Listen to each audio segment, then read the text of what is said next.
All right, and we're back. Thank you everyone for joining. A few housekeeping items before we begin. All attendees will be in listen mode only. We'll try to answer questions at the end of the presentation. Please feel free to ask any questions you might have during the session via the chat feature, the questions chat feature. The session will be recorded and will be made available to you post-webinar. As a follow-up, we'll send an email to you with a link to the webinar recording. We'll be using the hashtag @spatialag. Don't forget to follow and comment with that there. That's @spatial, SPATIALAG. So hello and thank you again for joining today's webinar, Leveraging Technology to Feed the World. My name's Red Curry, and emceeing with me today is Kate Clendenning. Hi, Kate.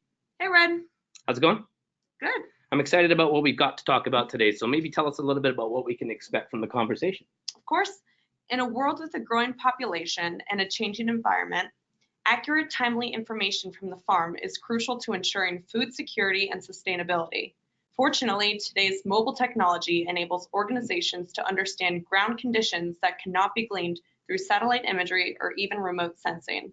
Whether you're an independent farmer, merchant, or investor, today's webinar will introduce you to geospatial data and technology tools that are vital for predicting yields, forecasting market demand, establishing food safety and compliance, and improving crop health and more. Awesome, fantastic. And so without further delay, I'd like to introduce everybody on the line right now to Mr. James Fee. Thanks, James, and welcome to the webinar. Thank you, Red. Glad to be here. Awesome, awesome. Very excited about some of the things you have to talk about today. Let's get right into it. So initially right here, I'm seeing world population. This is some fascinating stuff and how it affects agriculture. Yeah, if we think about it, the world population has grown 5 billion people basically the last 100 years. That's quite a bit of growth. And the only way that happened is through agriculture being more productive. We know in the next 50 years, agriculture is going to grow quite a bit. So not only does it have to be as productive it has been over the last 100 years, but it needs to be even more to handle that growth.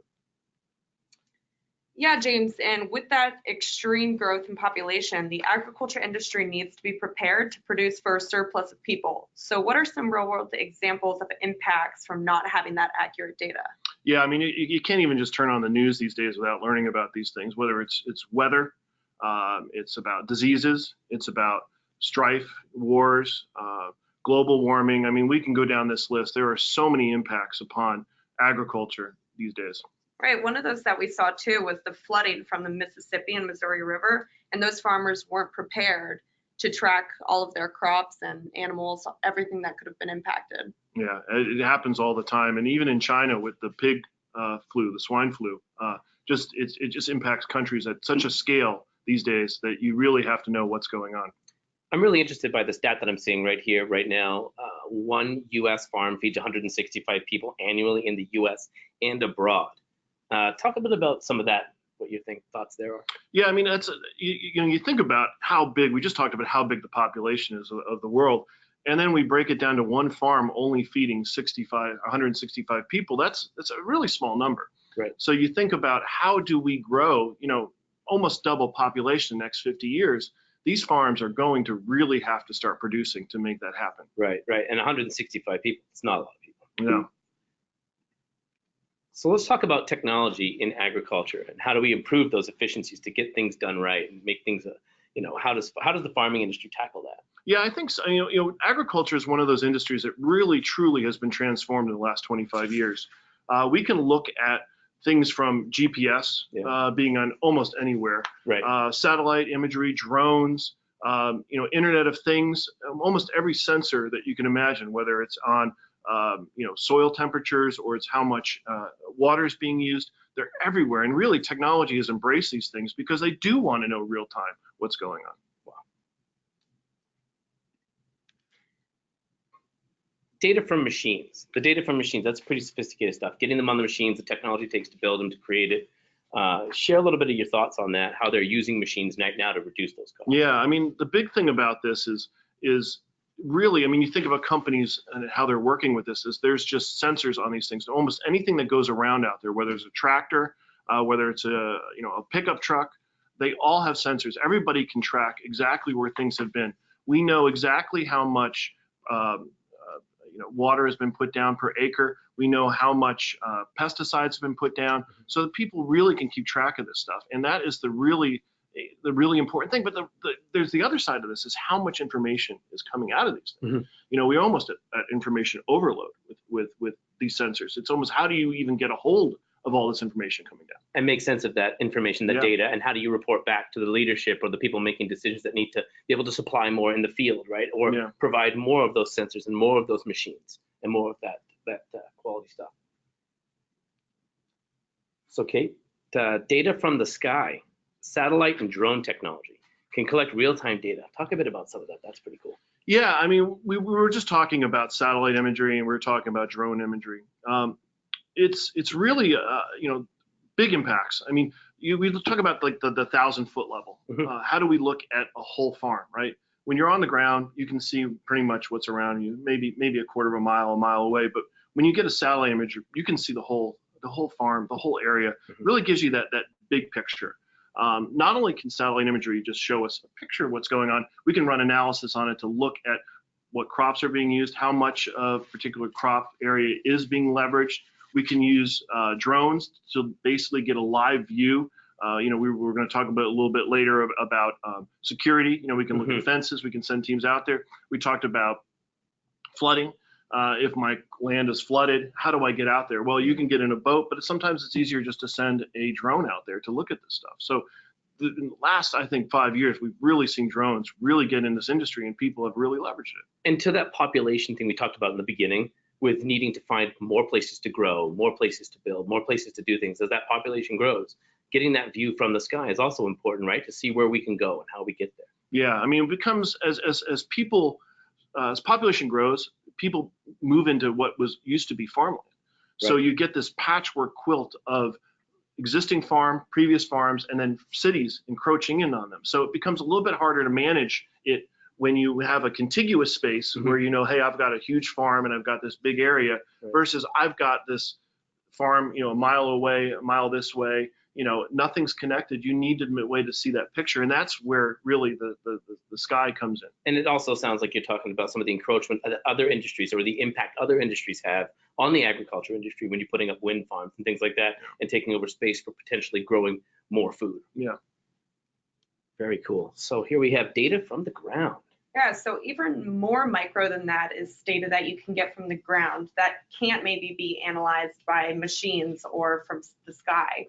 So not only is that important for tracking, but also for continuity within an organization. Think about it, the communication from workers all the way up to management from this ground data. Right. Can you talk a little bit about that? Yeah, I mean, when we talk about the sky view, right, the 1,000-foot view, it's great for seeing a larger area, but sometimes you need to get down and you need to get, in the weeds, right, pun-wise there. Boots on the ground, you can't replicate it. So what you need is experts being able to go out and survey. Right. And that's what we're talking about on the ground. Is you can do a lot with aerial imagery, but at some point you still need to get down into the weeds and look at these things. So what we're talking about here is how do people go out, track what they're doing? You don't want to replicate what you've done. You want to make sure that you know where your team is going out. When did we survey this field? When did we survey this area? That's what we do with the ground surveying, is we want to make sure we've got that done. It's local information. Oh my goodness, it's so local. And we it's experts being able to be out there. It's one thing for me to look at my computer screen. We're all looking at computer screens right now. It's this small little window into what's going on. But if you were sitting here next to me in this room, you would have a different perspective of what's going on. It's the same thing with ground data. Being able to go out and look at, hey, this fence needs to be repaired. Right. Yeah, I can see it with a drone and I can see a video and look at it. But if I'm out there, I can see exactly what's going on. I can see where is this flooding over here? When was it flooded? Is this, how are these crops doing? Yeah, they look green from the sky, but if I'm down there, really, how are they growing? How is stuff being distributed? That's all really And I know important. We'll talk about it later, but it's that cultural, tribal knowledge of an area, and having lived in that area for long enough times that you understand the impacts of weather, climate, soil, disease, things like that have happened in your area. So having that local knowledge also on the ground supports as well. And James, with all of these changes that you're talking about, it's important for agriculture companies in particular to be able to adapt.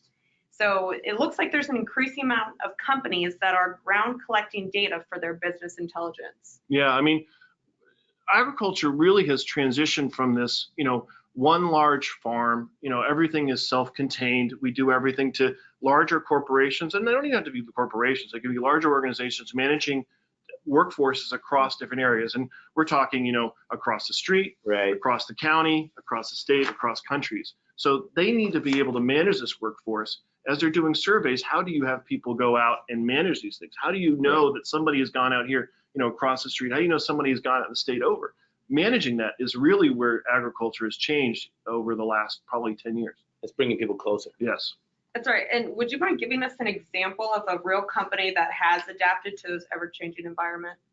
Yeah, well, Wonderful Orchards is, they're probably a really great example. These guys, they have over 85,000 planted acres that they manage. They are one of the largest growers of almonds, pistachios, and pomegranates in the world. So they're a large-scale organization doing a lot of great work. They have really gone and adapted to this. What they're doing is they're going out and collecting moisture readings in the field.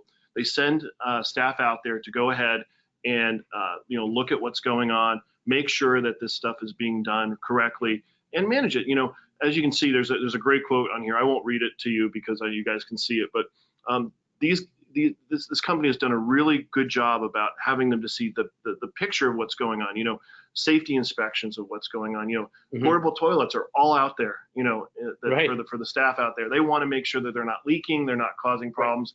How do they do this? So they all their field staff are able to use tools, field collection tools.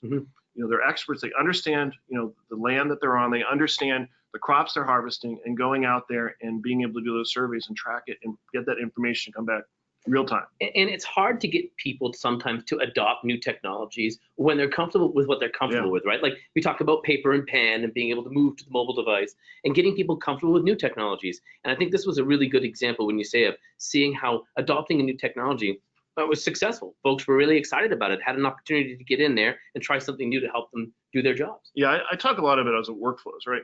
You have an existing workflow that you're comfortable with. Maybe you've been doing it for the last 10 years, 15 years, even the last year. You're comfortable with how that is. Right. Someone comes in and says, hey, we want to disrupt this and change things.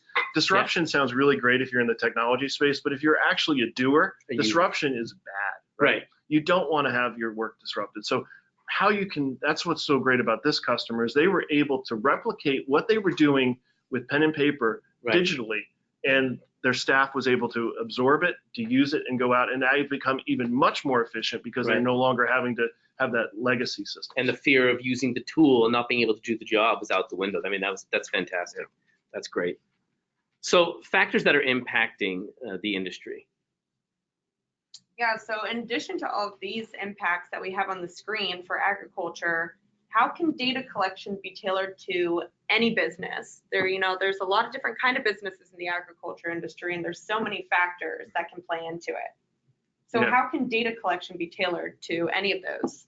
Well, so you need something, we talked about it. We need something that's being able to be easily morphed into different tools. So we know that if you go out and collect, let's say pesticide, how much pesticides are on, that's easy enough to do, right? You can create an app to do that. But then at the same time, if you need to go out and look at moisture, if you need to go out and look at security, how do you manage these things, right? You need a tool that is able to handle that stuff. A lot of times, traditionally people use things like spreadsheets, right? Think about Microsoft Excel, right? It's the easiest database to use in the world. So we can the people like that though, because they have the freedom to create things because you don't know what you're going to be using tomorrow. Right. So when we talk about data collection, we need that because we don't know about what kind of crop diseases we are. We don't know what natural disaster is going to happen tomorrow. We don't know, what government regulations are going to come down. These are things that we need to be prepared for. And so we need tools that are going to be agile, that allow us to say, I don't know where we're going to be in a year, but I need to know that whatever I'm using can adapt to that. And I see a lot of correlation between many of the things that people can see on their screens, obviously, but planting methods that affect buyer demand, right? That crop diseases and property security, they all a lot of them intertwine and work to cause cascading effects, doesn't it? Yeah, it really does. I mean, you can talk about weather, right? Yeah. And weather is, say, is it sunny out? Is it raining?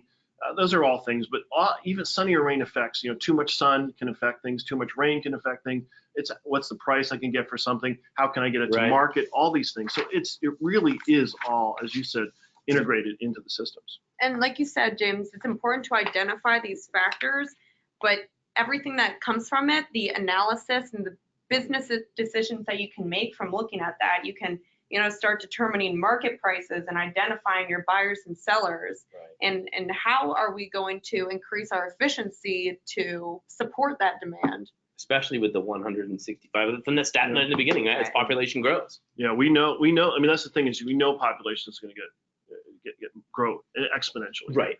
We know that's going to happen. So we have to be more efficient. It can't be a surprise for us in 20 years that all of a sudden we added another 2 billion people, and how are they going to be feeding?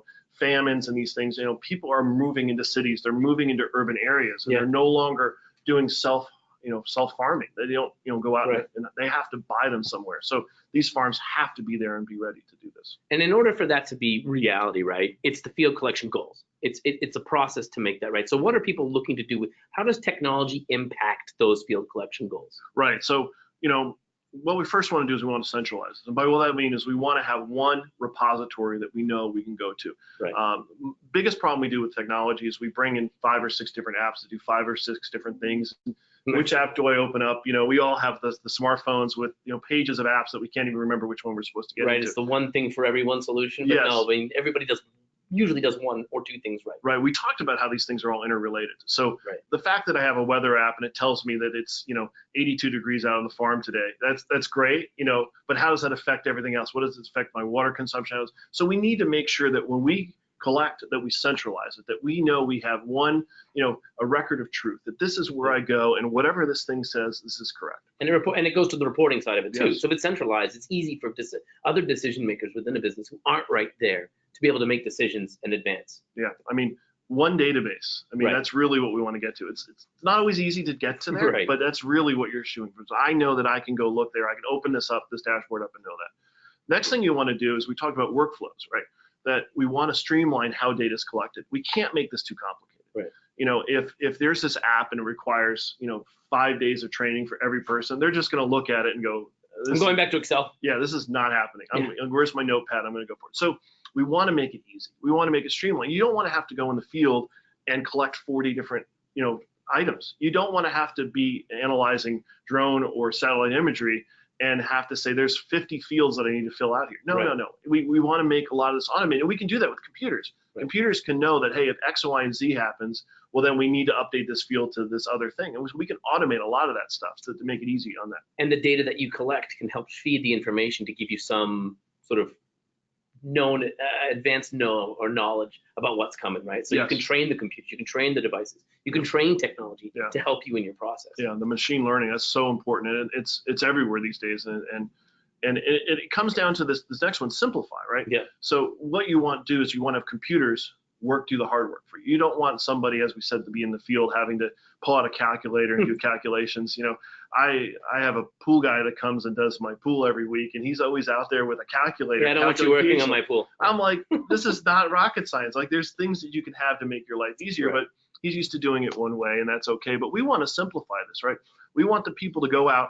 It's better, we talk about people with cell phones, right? They're looking down, walking around a new city, and they're tweeting on their phone. Their heads are down. They're not up and looking. If you can just collect a couple things whenever you go, you're out looking, seeing new things. Oh, is that fence? Why is that fence? You may see things you didn't realize because your head's up. You don't have to think about the 30 things. Right. And then all these things actually what we do is we hope it transforms. We talked about wonderful orchards earlier, that it transformed the way they do things. They didn't change how they collected data per se. They still do it the same way. They do it electronically, but it actually transforms how they get information back to them. So they're able to look at the dashboards and make things happen. And lastly, as we talked about, you do all these things, you get easily accessible things. So the knowledge base, the idea that I can go into the system and I can say, hey, it's 2019. What did we do in 2018? Right? What did we do last year? What did we do 3 years ago? That's a good record to keep. Right. That's how I make decisions in the future. What did change? Oh, it's going to be, a rainy season this year. It's going to be rainier than normal. You were talking about living up in Boston. You guys have snow. Yeah, in May. Yeah. What happens when snow happens in May? What happened last time this does? How do I My look peach this and pear trees don't grow. No, I bear fruit. Right. And that totally changes, pricing. That totally changes how you get things to market. And these are all things that are intertwined. So that's what we're trying to do. Those are the goals we're trying to do with field collection. I love it. And so for that, right, for field collection, understanding what those goals are, there's got to be a process behind that. There's a process to that, to making that successful. Let's talk a bit about that, the process to that, and how do we get to a good space when we know the goals, but how do we get there? Yeah. So we have a product called Fulcrum Yeah. that we use for this as our data collection tool. A lot of the theories behind why Fulcrum was created the way it does align with what we just talked about, right?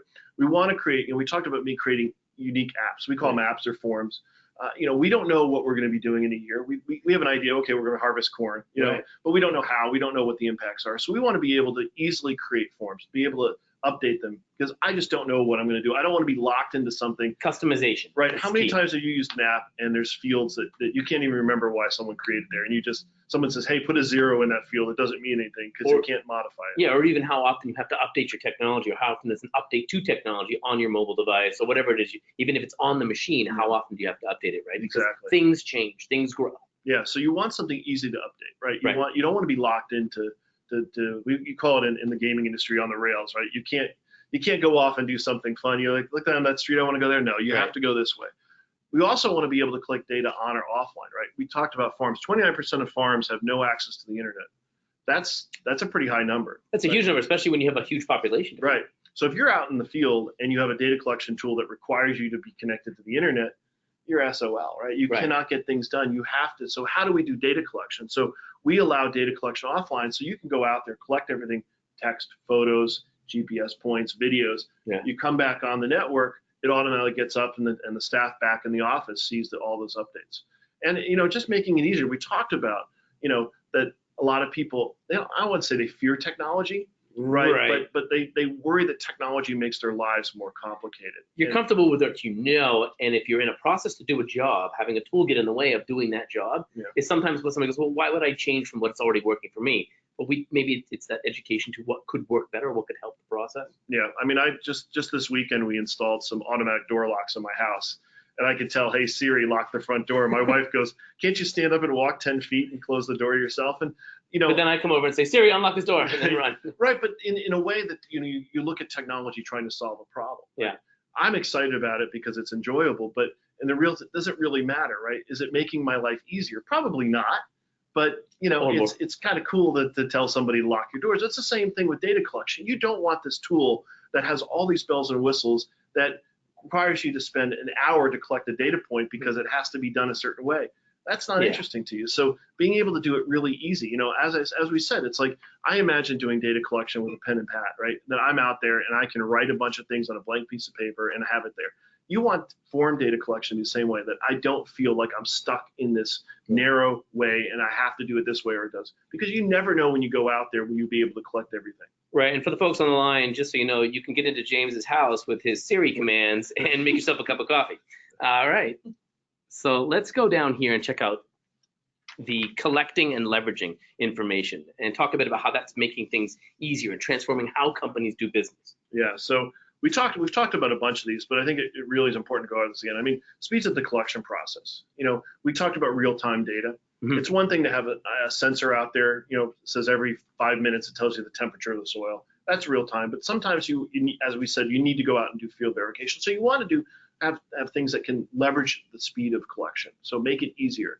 We want the information to be accurate and complete. So having ways to have drop downs where they make sense, because you want things to be collected exactly the same way. Make it easier, right? If I know they can only be 5 things, I only want to be able to select those 5 things. I don't want to have some crazy number in there that doesn't make sense. And don't leave things open to interpretation by somebody who's just got the clipboard, who's just writing something that they think is necessary. You want this to be, maybe you want to give specifics as to what's needed to be collected, and you want everybody kind of on the same page so that the information coming in fits a certain parameter. Yeah, and we talked about distributed workforces. So, we don't want duplication of effort. If we have people out there running around doing things, we want to make sure that they're out there doing what they need to do and they're not doing what someone else is doing. So we don't want to make people work extra hard. We want to standardize. We talk about standardizing data, making sure that, hey, when this field is collected, it's always in Celsius, and we make sure that it's formatted that correct way. And if it's put in Fahrenheit, that's automatically converted because it has to be in Celsius. And then, as we said, it needs to be intuitive, right? That almost pick this thing up, install it on your phone, install it on your tablet, pick it up and start using it. You don't want to have to do a week's worth of training. You don't want to have to read a manual. You just literally want to It's 2019, right? It's time to, things should be intuitive. Things should be easier to do. And if not, that's what technology is doing. It's pushing to that direction. And lastly, it's location with data. It's great to have a picture, And how many times have you taken a picture when you've gone on vacation, then you're like, where was that? And you're trying to piece together where that was. You know, if you had that point, nowadays it's different with phones, but in the old days you're like, where was this taken? But collecting that information when every point is collected, you know, every information that we know that, hey, James was out in the North 40. He took this record. We know that it was there, and it doesn't make sense. Okay, I can see X and Y. Okay, he was, you know, a couple yards off. It makes sense because you can see, you have a little spatial context to what that data was collected. So understanding where everything was collected is very important. Excellent. Yeah, and James, like I mentioned before, there are a lot of different kinds of businesses in the agriculture industry. And we already have some really cool surveys that apply to all different kinds of businesses. Can you talk a little bit about those? Yeah, in preparation of this webinar, I was really excited. I went in to look and see how many apps we have, and we have 22 of them already pre-made. And that's really important because you can get started now. You can download one of these pre-made apps. You can see some of them there with field inspection reports, beehive inspection logs, these things. They're already created and ready to go. And that's important because you want to, as I said, you don't know where you're going to be in a year. You don't know what you're going to need to do. Right. So being able to have a ready-made templates to start with is a great way to get going. These are all editable, so you can go ahead and modify them how you want to. It really makes it easy. And as I said, it's one of those tenets we talked about earlier is the speed and ease of use. And it's that not being afraid to jump into technology because there's things that exist, right? We're not starting to reinvent the wheel here. There are things out there for people to use that they can feel they can jump right into it and take a shot at. I think I'm very visual myself. Yeah. I'm happy to read a manual, but I'm not a guy to read a manual. Right? I'm more like put it off to the side. I definitely.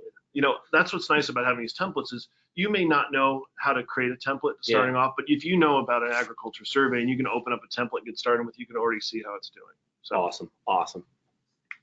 And as awesome and convenient as it is to be able to go out and collect that information yourself, what happens when you can't get those boots on the ground access, like you mentioned before yourself, in perhaps an austere environment?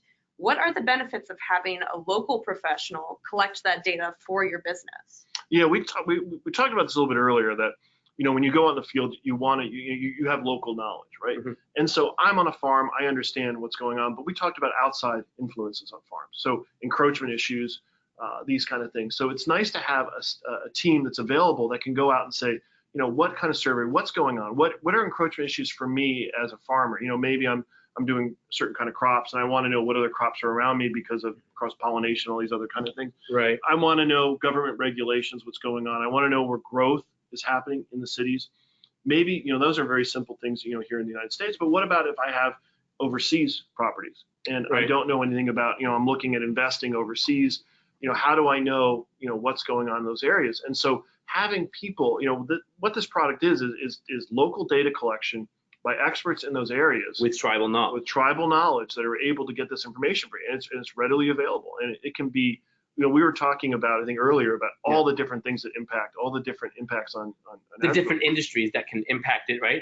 There's government initiatives that help and support needing to know information, needing to understand information. There are business impacts that have it, right? There's industries like we talked about earlier, energy, or whether it be oil and gas, some other encroachment on different, they each overlap in some way, right? When they're using space and land in geography, right? Yeah, and we're focusing this is actually two ways. One, we're talking initially about how impacts are upon my farm, but it's also about markets, right? And saying, how do I go to different markets? And this is information you can talk about, restaurants and infrastructure and all these things that require for me to get my product to market or product basically to table. Right. Yeah, and what's kind of sticking with me is the local part of it, that local knowledge that they have. Think about it, someone that lives there, what's around you, a lot of the people. You can talk directly with those farmers, little things like identifying the soil status, talking to them and having eyes on planting methods, irrigation systems, their security features. There's so many cool factors that play into that. Yeah, and you can't ignore that local knowledge is important. And I'm really knowledgeable about my environment. Yeah.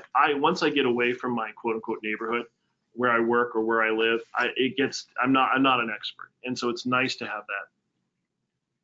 Yeah, absolutely. So respectful of everybody's time here. We've got some questions that have come through that we're gonna put out there and answer right now.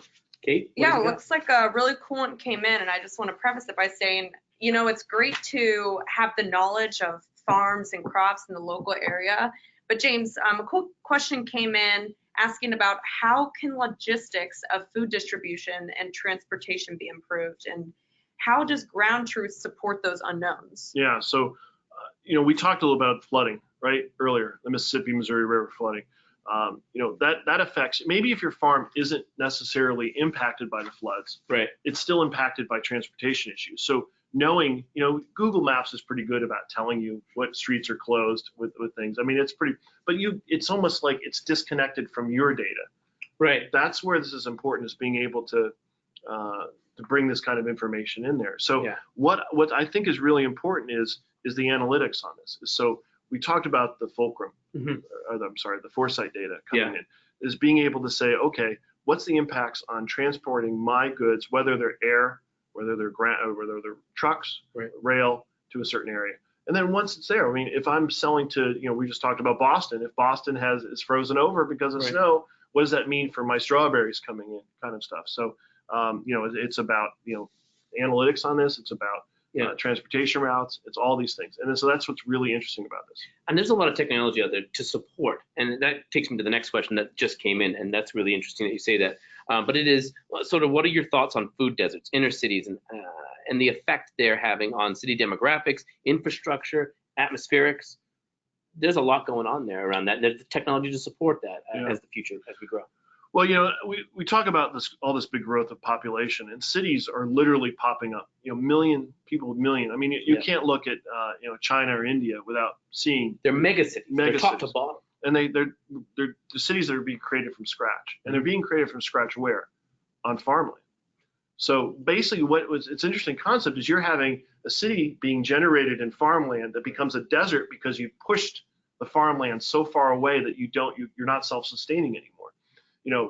And it's almost an afterthought sometimes when you look at some of the real estate that's being built but not being rented out or not being purchased. It just sits there on top of valuable land that could be used for growing. Yeah, so you displace, we talked about needing these farms. You displace farms. How do you get that information or that product in there? So you have to plan for that. So having a food desert means that you have to be able to get all the milk, all the eggs, all the food in. So we've got time for just one more question, and I want to be, like I said, I want to be respectful of folks' time who are on the line right now.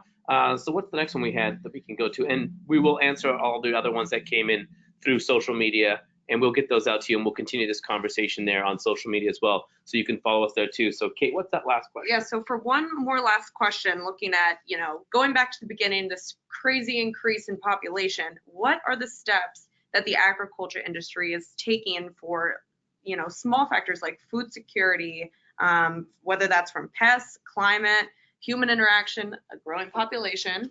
What do you think? Yeah, I think, agriculture has gone in this idea of they really have to manage everything nowadays. It's not just about, you put a seed in the ground, you water it, you put some fertilizer on it, and you harvest it, you put it in a truck, and away it goes. Right. That's an overly simplistic look at what agriculture is. There's so many impacts. As we talked about cities growing, they push up against agricultural land. They push up against things. They cause wildlife to be pushed into open areas, and what's open? Agricultural land. So the tools available for agriculture companies to be able to manage them. As we talked about security, being able to manage what's the perimeter fence in my area, right? Being able to manage what I'm putting down, how much water goes down, how much fertilizer goes down, because it costs money. Right. You don't want to over fertilize, you don't want to unfertilize, you don't want to overwater, you don't want to underwater. So these are all things that all this information comes in. How do you manage it? Well, one, you get it from sensors on vehicles. We talked about that earlier. You get it from the satellite imagery, the drone imagery coming in, and then you get it from field collection. So you want to manage all this together in one repository, as we talked about, and being able to look at it. And we like dashboards. So being that view that you can just see what's as I get up in the morning, what does my farm look like? Yes. Right. Yeah. Perfect. So I want to thank you all again for taking the time to attend today's webinar. If you'd like to learn more, please visit us at spatialnetworks.com or reach out to us on Twitter. You can follow our handle @spatialnetworks. Feel free to ask us any questions you have there as well if your question wasn't answered. We're also going to be at GeoInt 2019 Symposium. We'd love to see you there. Come by, visit us. We'd love to carry on the conversation with you. Also, we're going to have thank you to James Fee right here. Thank you, Kate.